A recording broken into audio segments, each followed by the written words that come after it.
Hey friends, if you encounter the issue, the Windows Security Center service can't be started, then please watch this video.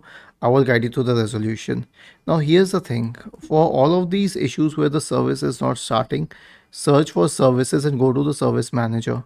Okay, and for the Windows Security Service, scroll down to the Windows Security Service, and before anything else, right click on it, select properties, change the startup type to manual if possible, or to what do we say, automatic. Now if it is manual, then it won't start on its own, though it is already started.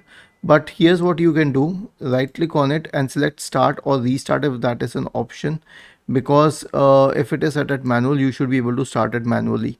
Now other than this, right click on the start button, select settings from the menu, go to the Windows Update tab, click on check for updates in the right pane. Why are we clicking on check for updates?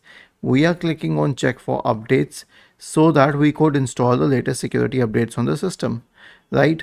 And lastly, obviously, we can perform an SFC scan.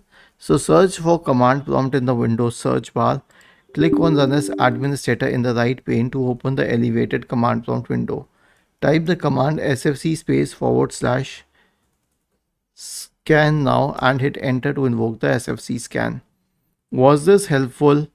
If yes, then please subscribe to the channel, and if not, then let us know in the comment section of the video on how we could help you further.